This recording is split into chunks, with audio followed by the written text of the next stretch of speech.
할렐루야. 네, 성탄절 인사를 나누겠습니다. 메리 크리스마스. 네, 서로 인사하십니다. 오늘은 기쁘고 즐거운 날입니다. 너무 감사하고요. 아침에 묵상하는데 오늘 성경 제목이, 설교 제목이 영광과 평화, 이 두 단어로 말씀을 전하려고 했는데 마음속에 계속 하나님의 사랑에 대한 감동이 강하게 오는 거예요. 많이 울었어요. 오늘은 하나님의 사랑이 나타난 날이란다. 계속 마음속에 그런 감동이 오더라고요. 하나님의 사랑이 나타났구나. 여러분, 종은 울리기까지 종이 아니란 말을 했죠. 그죠? 들으셨죠? 사랑은 표현되기까지는 사랑이 아니에요. 반드시 사랑은 뭐 해야 돼요? 표현돼야 돼요. 성경 전체의 핵심 절이 요한복음 3장 16절이에요. 제가 묵도할 때도, 장로님이 기도할 때도 제일 먼저 하나님이 세상을 이처럼 사랑하사 독생자를 주셨으니, 독생자를 주신 날. 왜요? 우리를 사랑하셔서. 이 하나님의 사랑이 우리 심령 속에 느껴지셔야 돼요. 2025년 지났지만 하나님의 사랑은 항상 현재형입니다. 그때의 사랑이나 지금 사랑이나 하나님은 변함이 없으세요. 하나님은 영원하신 불변하신 분이세요. 네, 영원하신 분임을 기억하시고 그때 임했던 예수님을 향한, 예수님을 통해서 보여주는 하나님의 사랑이 시간 여러분 가운데 임하시길 바랍니다. 사랑이 느껴져야 됩니다. 이게. 네. 예를 들어서 내가 너 사랑해 하는데 상대방이 아무도 못 느끼면 의미가 없잖아요. 하나님께서 얘들아, 인간들아, 내가 너 이렇게 사랑한단다 라고 사랑에 쌓인 표지를, 여기 나오잖아요. 강보에 쌓여 누워있는 악의 표적이라고. 하나님의 사랑의 표적을 주셨는데 이거 표적을 보고도 전혀 감흥이 없으면 얼마나 사랑한 분이 서운하고 섭섭하겠습니까? 부부 예를 들면 남편이 아내한테 여보 사랑해 하고 선물을 줬는데 아내가 시큰둥하고 있어요. 그러면 남편이 뭐가 되겠습니까? 하나님께서 우리를 이렇게 사랑하셨다고 하는 증표가 나타나는 날이 성탄절입니다. 오늘 본문에 보면 예수님께서 태어나셨을 때 배경이 나오잖아요. 호적하라고 하고 가이사 아구스토가 명을 내립니다. 천하로 다 호적하라. 네, 왜 호적하라면 이제 세금 거두려고. 네, 그렇게 이제 호적을 하는 건데 이 요셉의 고향이 베들레헴이에요. 근데 지금 어디 살고 있냐면 나사렛에 살고 있어요.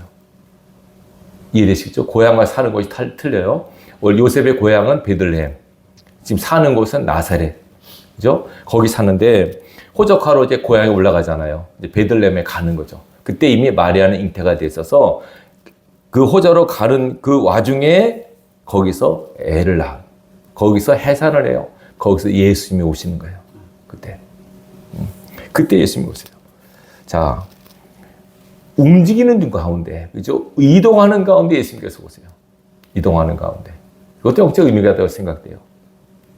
어디 가만히 집안에 있는 상태가 아니라 움직이는 가운데 예수님께서 이 땅에 오시는 거예요. 계속 우리는 움직이는 삶을 살잖아요. 나그네의 삶을 살아요. 그죠? 자, 예수님께서 이 땅에 이렇게 오셨는데, 자, 7절에 보면 첫 아들을 낳아 강보로 싸서 구유에 누였으니 이는 여관에 있을 것이 없습니다. 사람들이 많이 모였기 때문이기도 하지만 있을 곳이 없는, 하나님께서 이 땅에 오셨는데 하나님이 계실 곳이 없는 상태.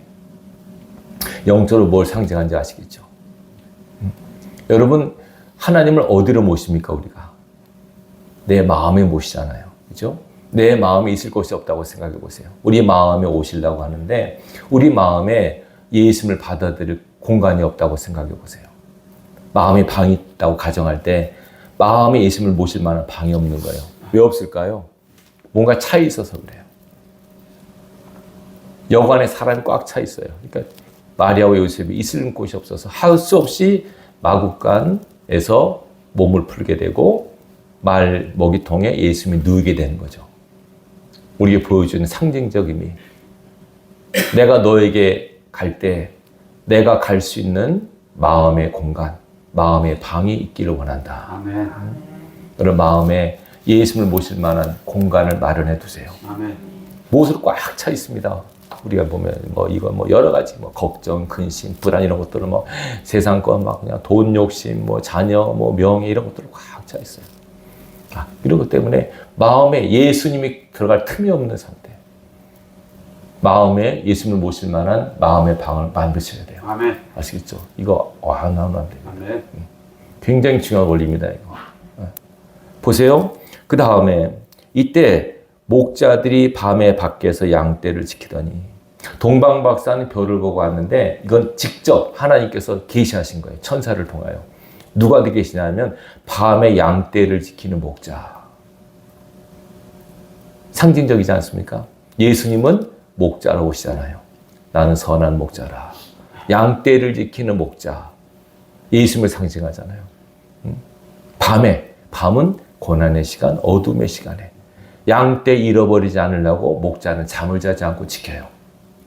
밤에 그 목자한테 천사가 나타나서 계시하죠. 큰 영광 가운데 빛이 비치니까 목자들이 깜짝 놀라죠. 두려워하죠. 그때 천사가 말합니다. 두려워하지 말라. 보라, 내가 온 백성에게 미칠 큰 기쁨의 좋은 소식을 너희에게 전하노라. 복음입니다. 굿뉴스라고 그러죠. 온 백성에게 미칠 큰 기쁨의 좋은 소식을 너에게 전한다. 너에게 가장 좋은 뉴스다. 최고의 소식이다. 오늘 다윗의 동네에 너희를 위하여 구주가 나셨으니 곧 그리스도 주시니라. 구세주, 메시아가 나셨다. 그리스도 주가 오셨다. 라고 얘기합니다. 그 증거가 너희가 가서 강보에 쌓여 구유에 누워있는 아기를 보리니 이것이 너에게 표적이니라. 메시아의 표적이다. 하나님이 우리를 사랑하셨다고 하는 증거다. 이렇게 말씀합니다. 그러면서 자 13절 14절 보겠습니다. 호련히 수많은 천군이 그 천사들과 함께 하나님을 찬송하이로되 14절 지극히 높은 곳에서는 하나님께 영광이요 땅에서는 하나님이 기뻐하신 사람들 중에 평화로다 하니라. 이 노래는 지상의 노래가 아닙니다.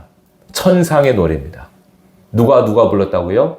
천군과 천사. 천군이 있고 천사가 있어요. 천사는 하나님의 일을 颂드는 존재고 천군은 하나님의 군대예요. 여러분 그죠? 하늘에 천군과 천사가 함께 합창을 해요. 멜로디를 몰라요. 멜로디는 참 이 멜로디가 있으면 좋은데 어쨌든 노래인데 뭐라고 합니까? 지극히 높은 곳에서는 하나님이 계신 곳에는 하나님께 영광이요. 땅에서는 하나님이 기뻐하심을 입은 사람 중에 평화로다. 그래서 우리 요약하면 성탄은 하나님께 영광, 사람들에게 평화. 영광과 평화. 성탄의 두 단어, 핵심 단어. 성탄은 영광의 날이요 평화의 날이다. 이렇게 요약할 수 있겠습니다. 영광과 평화. 이 천상에서 울려 퍼진 천사 천군의 찬양 소리. 하나님께 영광이요 사람들에게 평화다. 무엇이? 예수님이 오심이. 아멘. 구세주가 나심이 아멘. 하나님께 영광이요 사람들에게 평화가 될 것이다. 아멘. 그러면 영광이 뭐고 평화가 뭐냐? 뭐 영광은 우리가 알잖아. 영광. 응? 영광. 하나님께 영광이다. 무엇이 영광이라고요? 예수님이 오신 것이. 예수님이 오신 게 뭘까? 딴 거 아닙니다. 무엇이 하나님께 영광을 돌리는 것이냐? 따라하십시다. 낮아짐이 영광이다. 네, 낮아짐이 영광입니다.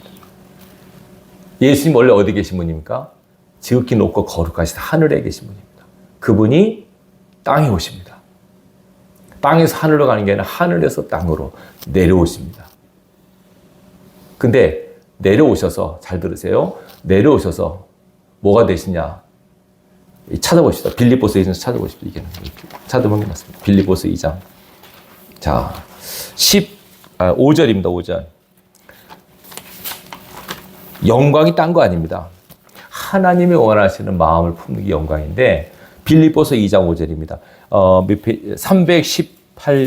319쪽 빌립보서 2장 5절 같이 읽습니다. 너희 안에 이 마음을 품으라. 곧 그리스도 예수의 마음이니 그는 근본 하나님의 본체시나 하나님과 동등됨을 취할 것으로 여기지 아니하시고 오히려 자기를 비워 종의 형체를 가지사 사람들과 같이 되셨고 사람의 모양으로 나타나사 자기를 낮추시고 죽기까지 복종하셨으니 곧 십자가에 죽으심이라. 아멘. 보세요. 어떻게 낮아졌느냐? 하나님이신 예수님이 사람이 되셨어요. 근데 사람인데 무슨 형체라 말합니까? 여기 7절에 종의 형체.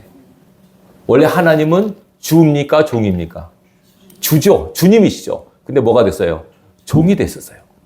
하나님의 사람이 된 것도 낮아지고 주인이 종이 됐어요. 사람 중에서도 죄인이 됐어요. 죄 없으신 그분인데 죄인 취급을 받았어요. 죄인 중에도 상죄인이에요. 십자가 처형을 당할 정도면 아주 중죄인들을 처형하는 거거든요. 죄 없으신 그분이 죄인 중에 상죄인 취급을 받고 십자가에서 돌아가셨어요. 사형당하셨어요. 그리고 땅 속에 묻히셨어요. 지극히 높으신 하나님께서 이 땅에 사람이 되셨고 종이 되셨고 죄인이 되셨고 죽으셨어요. 그리고 무덤에 묻히셨어요. 이게 뭐냐? 낮아짐. 끝없이 낮아짐. 이것이 영광이라. 뭐라고요? 영광입니다. 보세요. 하나님이신 예수님이 천상에 계시다가 이 땅에 사람이 되어 오셨어요. 그죠? 그리고 33년을 사셨어요. 33년의 생애가 뭘까요? 예수님의 주 고객, 죄송합니다. 이렇게 주 고객, 죄인, 창기, 병자들, 세리들, 사람들이 가장 싫어하고 무시하고 가까이하게 접하기 싫어하는 대상들, 그분들과 함께 거하셨어요. 지내셨어요. 부자들, 서기관, 바리새인 이런 사람들과 같이 하신 게 아니고 이런 사람들, 가장 낮은 사람들과 함께 지내셨어요. 30세까지는 이제 집에서 지내고 3년 동안 공생애 동안 그런 사람 지내셨어요. 주님께서. 가장 낮은 삶을 사셨어요. 부자로 사셨어요? 가난하게 사셨어요?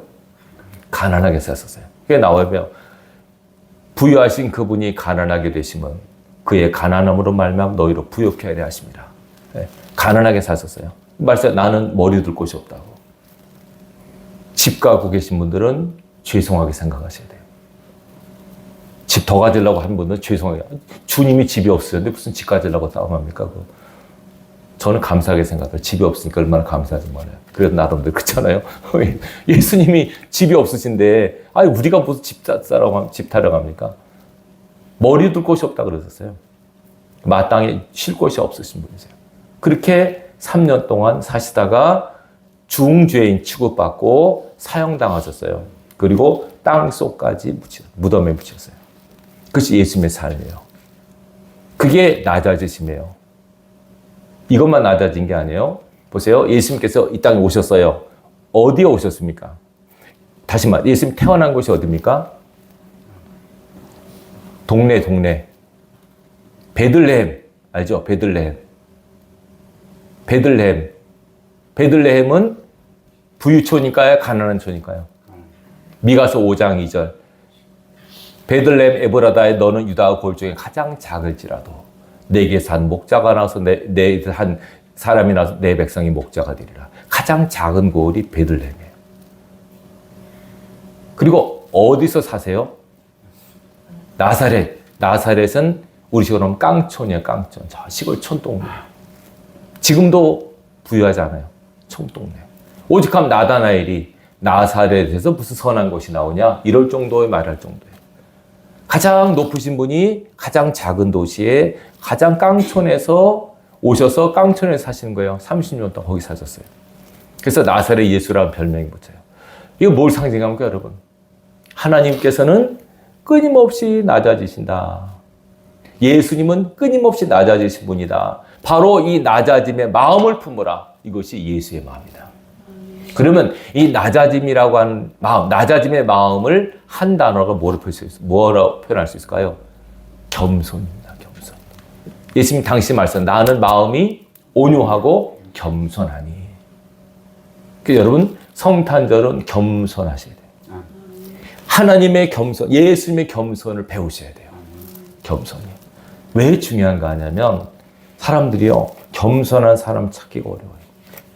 다들 교만하고 무언가 차 있어요. 물론 자신 있고 이런 것도 좋아요. 근데 이게 하나님으로 인한 하나님 때문에 오는 자신감. 다시 말해서 다윗이 골리앗 보고 자신감을 얻는 그 자신감하고 그건 틀려요.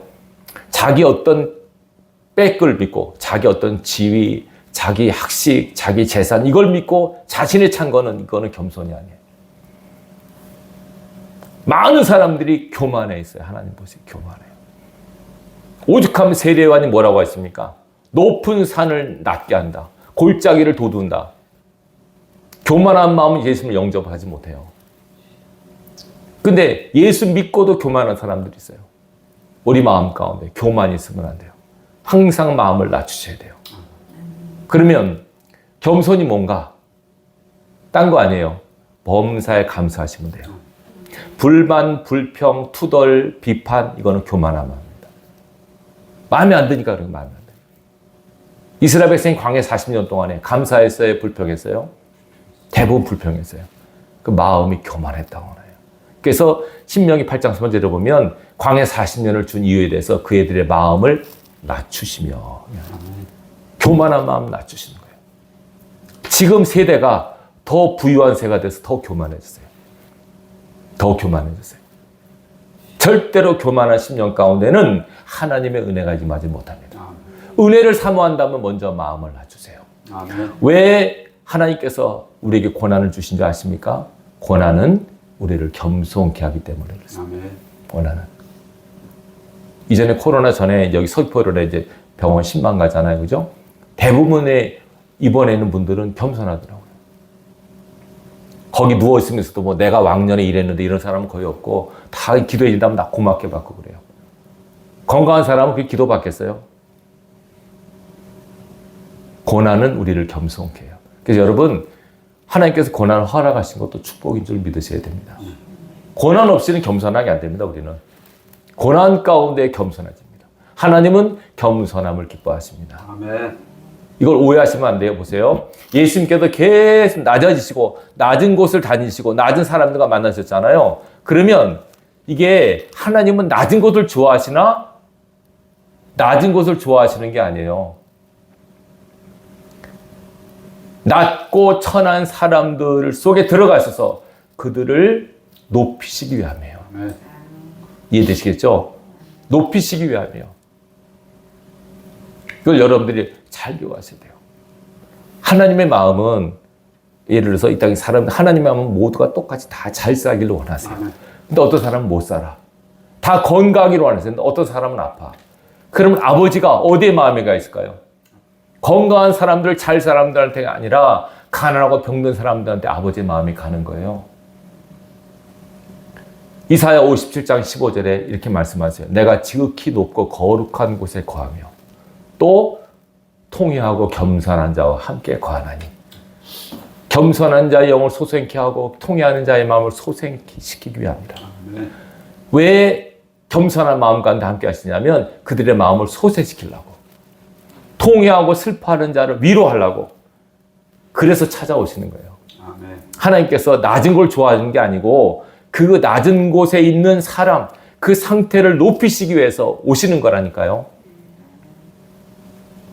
그래서 우리는 성탄절 때 가장 낮게 오신 예수님을 생각하면서 아, 하나님은 낮은 곳에 계시는구나. 우리도 낮춰야 되겠구나. 우리의 마음을 낮춰야 되겠구나. 낮지 않으면 안 돼요. 아까 제가 말씀드렸잖아요. 자녀 10명 있어요.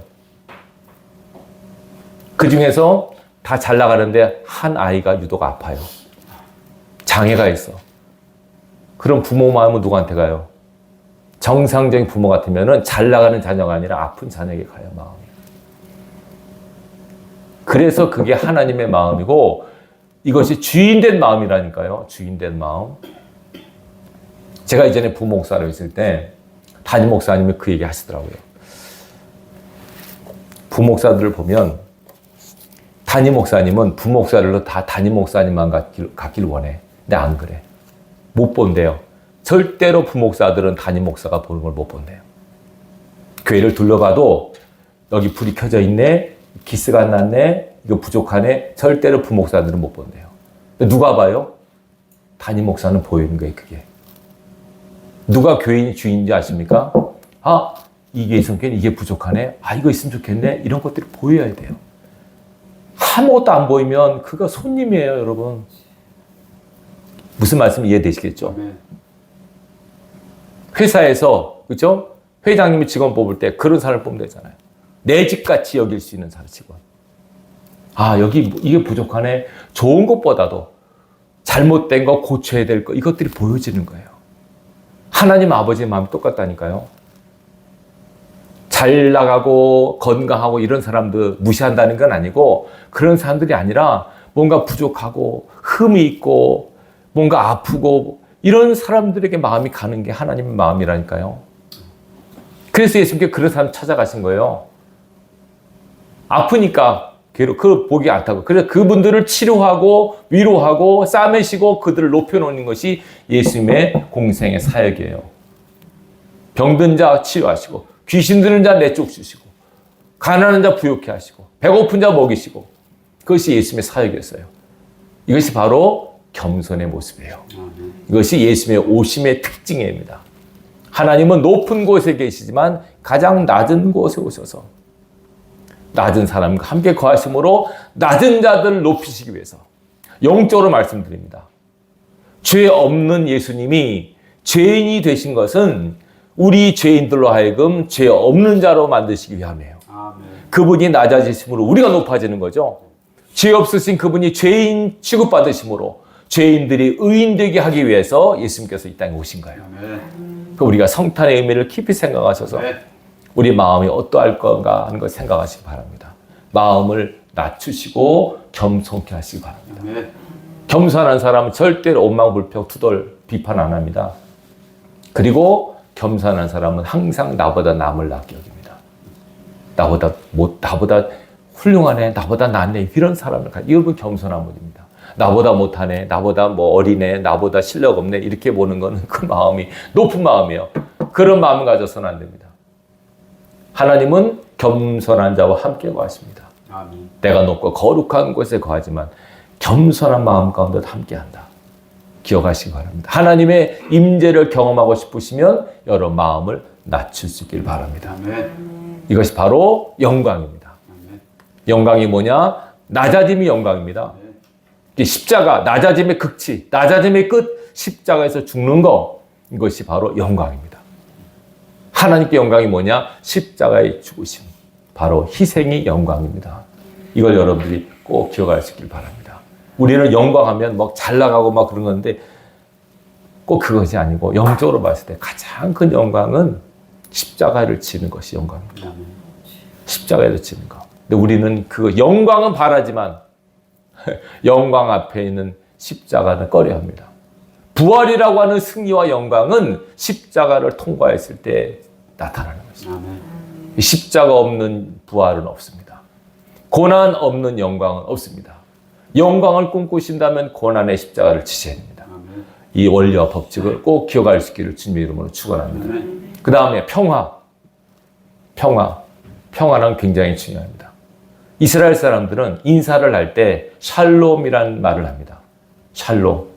만났을 때도 샬롬, 헤어질 때도 샬롬. 우리는 만날 때 안녕, 갈 때 잘 가 그러잖아요. 근데 이 사람들은 만날 때도 샬롬, 헤어질 때도 샬롬. 샬롬이라는 말을 굉장히 중요하게 여깁니다. 샬롬이라는 뜻이 뭡니까? 평화입니다. 우리나라 사람들 안녕하세요 하잖아요. 그 사람들 샬롬입니다. 샬롬. 따라합시다. 샬롬. 네. 이전에 우리 교회 경상도 집사님 한 분은 샬자가 발음이 안 되더라고요. 경상도 사람은 샬이 안 되고 그래, 살롬으로 들어가요. 살롬. 이전에 부목사 했을 때 경상도 집사님 한 분은 살롬 그래, 살롬. 그래가지고, 뭔 놈이요? 그래가지고 전화 받을 때 살롬, 목사님이 샬롬으로 인사하자고 그랬어요. 우리 교인들끼리 전화하면 샬롬으로 인사하자 하는데 그분은 샬자가 안 돼서 살도 쌀이라고 그래. 살롬 그래가지고 무슨 놈 막 그래가지고 웃은 적이 있는데, 샬롬이란 말은 평화. 이스라엘의 수도가 예루살렘입니다. 예루살렘의 뜻은 평화의 도시라는 뜻입니다. 이루샬롬. 샬롬. 네. 이 샬롬이라는 뜻, 평화의 뜻. 왜 이스라엘 사람들이 샬롬을 기뻐할까? 하도 전쟁 속에 살아서 그렇습니다. 그래서 여러분, 샬롬, 평화의 뜻은 뭐냐면 국가적으로는 전쟁이 없는 상태, 싸우지 않은 상태, 그것이 샬롬이고, 이해되시겠죠? 네. 가정적으로는 화목한 상태, 샬롬입니다. 개인적으로는 건강한 상태, 하나님과의 관계가 바로 선 상태가 샬롬입니다. 이 샬롬이 평화라는 뜻입니다. 예수님께서 오신 것은 이 샬롬의 은혜를 이루기 위해서 오신 겁니다. 샬롬의 은혜. 샬롬의 은혜. 여러분, 성탄절에 나는 하나님과 관계가 샬롬한가? 사람과 관계도 샬롬한가? 나 자신과의 관계도 샬롬한가? 화평한가? 이거를 여러분이 점검하셔야 됩니다. 뭔가 삐져 있고 얽혀 있고 불편하면 이거를 여러분 해소하셔야 됩니다. 이 땅에 예수님께서 오심은 뭘 위해서? 평화를 위해서 오신 거예요. 평화를 위해서. 영적으로 하나님과 우리의 관계는 원수 관계라고 말씀드렸어요. 미워하는 관계가 아니라 죄로 인하여 하나님과 관계가 이렇게 깨져버렸어요. 이 원수된 관계를 십자가로 소멸하신 거예요. 이 십자가로 이게 있었어요. 샬롬이에요, 샬롬. 그래서 요한일서 찾아보겠습니다. 요한일서 4장 보십시오. 요한일서 4장 9절 10절 9절 보겠습니다.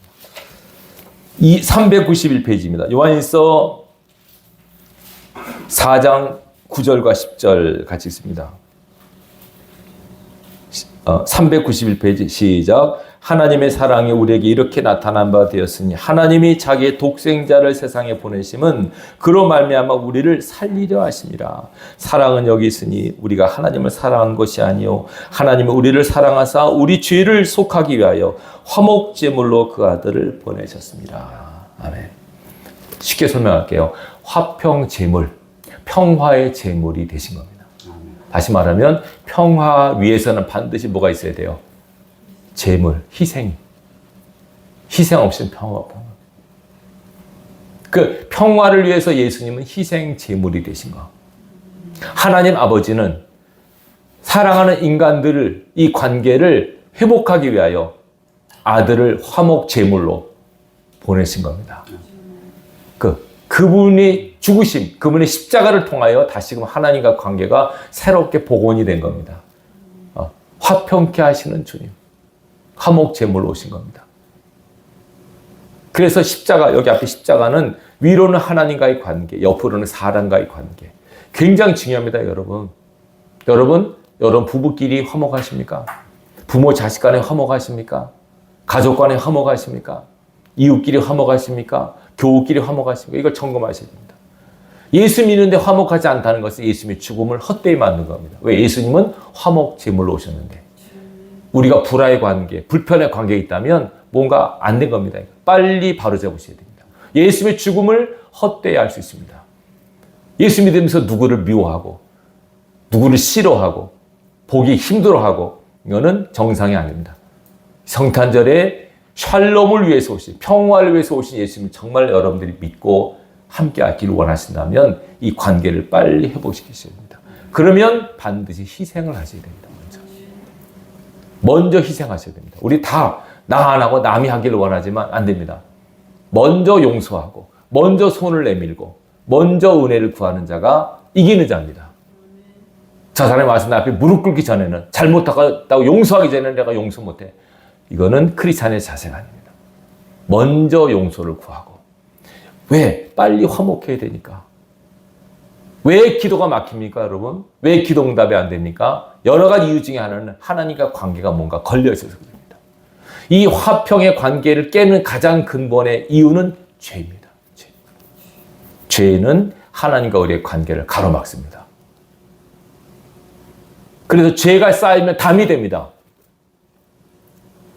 이 막힌 담을 예수님께서 허시는 분으로 오신 겁니다. 죄로네. 주는 평화 막힌 담을 모두 허셨네. 주는 평화 우리의 평화. 복음서에 있지 않습니까? 막힌 담을 허무시는 평화의 사도로, 평화의 제물로 예수님 오신 겁니다. 예수님이 오심은 화평하기 위해서. 근데 그냥 화평이 아니라 반드시 십자가라고 하는 과정을 지셔야 됐습니다. 참 이게 참 화목은 해야겠는데 화평은 이루어야겠는데 십자가는 부담스럽거든요. 근데 여러분, 이 화목을 위한, 화평을 위한 십자가 이 희생은 가장 가치 있고 값이 있는 것입니다. 십자가는 여러분 굉장히 고통스러운 거지만 그러나 영적으로 보면 이것보다 더 귀하고 가치 있는 건 없습니다. 예수님께서 왜 귀하신 분이냐면 원래 귀하시지만 우리의 죄 문제, 하나님과의 화목, 사람과의 화평을 위해서 친히 당신이 희생 제물이 되셨기 때문입니다. 희생 제물이. 예수님 저 여러분들도 희생 제물이 될 각오를 하십시오. 왜 아멘 안 하십니까? 희생 제물 되셔야 된다니까요. 너희 몸을 하나님이 기뻐하시는 거룩한 산 제물로 드리라. 이것이 너희가 드릴 영적 예배니라. 로마서 12장 1절에 말씀입니다. 너희 몸을 제물로 드리래요. 희생하래요. 이것이 하나님께서 받으신 영적 예배래요. 이해되시겠죠? 무슨 말씀인지. 희생한다는 것은 시간도 희생하셔야 되고 재물도 희생하셔야 되고 여러분 마음도 희생하셔야 돼요. 마음도 희생하셔야 돼요. 억울하고 고통스럽지만 견디셔야 돼요. 그 희생하는 거예요. 그 희생하는 거 싫어하고 할 말 다 해버리고 한 대 맞으면 두 대 때리고 한 말 들으면 두 말하고 이거는 희생이 아닙니다. 희생한 사람은 속상하고 억울하고 기가 막히지만 참고 견뎌내는 겁니다. 그래서 은혜가 필요합니다. 은혜가 쌓이면 견딜 수 있어요. 진짜요. 저는 그런 경험 많이 했어요. 제가 은혜가 충만하잖아요. 그러면 화가 날 일도 별로 화가 안 나더라고요. 진짜 그래요. 근데 은혜가 떨어지면 화낼 일도 아닌데 괜히 짜증이 나고 화가 나요. 그거 이제 희한하더라고요. 그래서 그렇구나. 내 영적 상태를 내가 체크하게 돼요. 어떨 때는 막 우리 아이가 막 열받게 할 때가 화내게 할 때가 있어요. 막 화가 나잖아요. 근데 내가 은혜가 충만하면 그럴 수도 있지라는 생각이 들어요. 근데 내가 은혜가 떨어지니까 막 열받고 화가 나더라고요. 그 내가 이건 그 아이의 문제가 아니라 내 문제구나. 여러분 어떤 삶 속에서 정말 화가 나고 짜증나는 데가 있잖아요. 그래요? 그때 물론 화가 나고 짜증나는 건 나쁜 건 아니에요. 불이나 부정복은 우리가 화를 낼 수 있어요. 의분은 있어야 돼요. 근데 아무렇지도 않은 것 같고 그냥 앞에 차 끼어드는 것 같고 막 화를 버럭버럭 내고 뒤에서 빵빵거리다 화를 버럭버럭 내고 이거는 뭔가 문제가 있는 거예요. 정신 차리셔야 돼요. 제 합동신학교 다닐 때 우리 교수님 계셨는데 오덕규 교수님이라고. 근데 우리 합신을 세우신 목사님 박윤선 총장님이세요. 박윤선 목사님이세요. 유명한 분이십니다. 총신대 학장으로 계시다가 합신을 세우셨는데 그 합신 이분이 미국에 오셨을 때 오덕규 교수님 미국에서 공부하고 있을 때 오신 거예요. 총장님이 오셨어요. 뒷자리를 태우고 드라이브를 하는데 오덕규 교수님이 가다가 앞차가 들어온 거예요. 그러니까 이 개하고 욕을 한 거예요. 정신바짝 보니까 뒤에서 총장님이 주여 그러고 있는 거예요. 순간적으로 봐가지고 평소에 하던 연습. 아직도 내가 실수했구나. 혼자만 운전하다가 옆에 뒤에 총장님이 잊어먹고 그냥 끼어들게 화가 났으면 욕이 막 쌍욕이 나와버리니까 그때 그 설교하시면 막 무섭거든요 우리가. 근데 그 남 얘기가 아니에요. 여러분 어떠세요? 괜찮으세요? 여러분 내가 은혜가 충만하면 웬만한 건 넘어가요.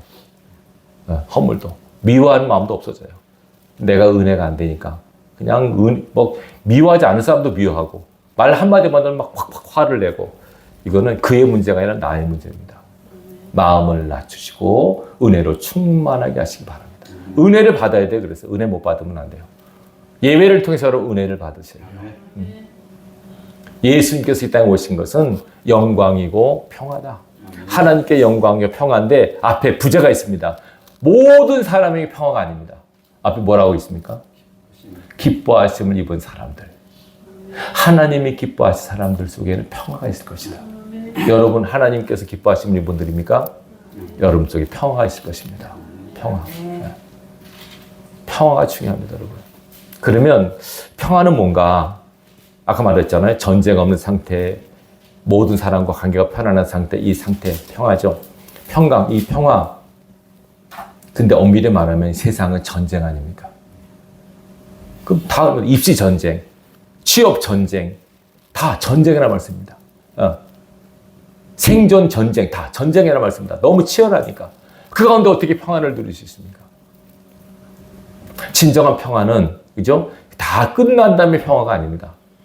톨스토이라고 하는 문어가 쓴 전쟁과 평화라는 소설이 있어요. 거기서 말하는 평화는 전쟁 전에 있는, 전쟁 후에 있는 평화도 아니라 전쟁 중에 있는 평화. 마치 파도 속에 있는 배, 물결이 있는 파도 속에서 배가 출렁이는데 주무시고 계신 예수님. 그때 예수님이 맛보신 평화. 이 평화를 누리기를 원하세요. 풍랑과 바람 때문에 파도가 일어 배가 난리가 났어요. 제자들은, 어부들은 나 우리 죽겠다, 끝났다. 주무신 예수님이 야속하기만 해요. 깨우잖아요. 뭐라고 합니까? 우리가 죽게 되면 안 돌아봅니까? 주님이 주무십니까? 지금 잘 됩니까? 이렇게 깨우는 거예요. 그럼 예수님께서 화가 나셨어요. 이렇게 일어나서. 왜요? 나 잠 깨웠다고? 아니에요. 왜 믿음이 없느냐? 어찌하여 두려워하느냐? 그리고 바람과 바다를 향하여 잠잠하라 명하세요. 잠잠해져요. 제자들이 저분이 누구지? 바람과 바다도 말을 듣네. 영권을 가지고 환경을 지배하라. 두려워하지 말라. 너 인생의 배에 내가 타고 있다. 네 마음속에 내가 있다. 불안하거나 두려워하지 마라. 평안함을 누리라. 세상이 편안해서가 아닙니다. 세상에 전쟁의 소문이 있어도, 힘들고 어려워도 내 마음 깊은 곳에서는 평화가 있어야 됩니다. 하나님으로 인한 평화, 그분을 신뢰함으로 오는 든든함, 이것이 믿음의 뿌리가 될 때 여러분 모든 것을 이겨낼 수 있습니다. 성탄의 은혜는 거기 있는 겁니다. 다른 거 아닙니다. 하나님이 이렇게 우리를 사랑하셨구나. 하나님이 나를 사랑하셨구나. 나를 살리시려고 아들을 보내셨구나. 예수님은 이렇게 낮게 오셨구나. 낮은 것을 기뻐하시는구나. 낮은 마음을 원하시는구나. 겸손한 자가 되야겠구나. 평화를 위해서는 희생이 필요하구나. 저절로 얻어지는 게 아니구나. 자유도 마찬가지입니다. 세상에, 그죠? 자유가 거저 얻어집니까? Freedom is not free라고 유명한 말 있잖아요. 자유는 공짜로 얻어지는 게 아니다. 평화도 마찬가지입니다. 저절로 얻어진 게 아닙니다, 여러분. 평화는 반드시 대가를 치러야 됩니다. 근데 이 대가는 예수님이 치르셨어요. 대가를 치신 예수님, 화목제물 대신 예수님을 내가 진짜 인격적으로 받아들이면 내 마음 가운데도 평화가 임합니다. 평강이 임합니다. 폭풍과 비바람이 몰아쳐도 내 마음속 깊은 곳에 평화가 있습니다. 평화 평화로다 하늘 위에서 내려오네 그 사랑의 물결이 영원토록 내 영혼을 덮으소서. 이 평화, 샬롬의 은혜가 우리 가운데 있어야 됩니다. 천국과 세상 말했습니다. 예수님이 오신 것은 평화 때문에 오셨다. 이거는 하나님께서 우리에게 얘들아 나는 너희들이 평화롭게 살기를 원한다.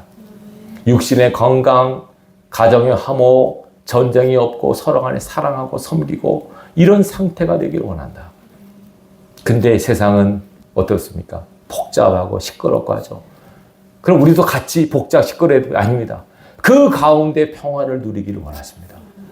세상으로 인해서가 아니라 하나님으로 인하여 예수님으로 인하여 평강의 삶을 살기를 누구보다 원하십니다. 아멘. 성탄절의 은혜는 여기 있습니다. 아멘. 하나님의 사랑 속에서 우리는 이 평강의 은혜를 누리셔야 됩니다. 아멘. 마음을 겸손하게 하시고 낮추실 때 하나님께 영광이 돌아갑니다. 아멘. 하나님 영광 돌아갑니다. 하나님의 영광, 우리에게 평화, 이것이 성탄의 또 핵심 키워드입니다. 이 영광과 평화를 통해서 우리는 하나님의 사랑을 느끼셔야 돼요. 아멘. 그 사랑을 느끼시고 사랑을 베푸십시오. 아멘. 사랑을 끼치십시오. 하나님이 이렇게 우리를 사랑하셨습니다. 아들을 보내시기까지 사랑하셨습니다. 아들을 죽이시기까지 사랑하셨습니다. 이제 우리 사랑에 빚을 사람으로서 평생 우리도 사랑해야 됩니다. 아까 요한복음 4장 11절이라고 하잖아요. 사랑하는 자들아 하나님이 이같이 우리를 사랑하셨은즉 우리도 서로 사랑하는 것이 마땅하도다. 사랑을 해야 될 마땅한 이유 여기 나옵니다. 하나님이 먼저 사랑하셨기 때문에 우리를 사랑하셔야 됩니다. 여러분 사랑하시기 바랍니다. 사랑하지 않으면 하나님을 모른다고 합니다. 하나님의 사랑이시라. 그렇죠?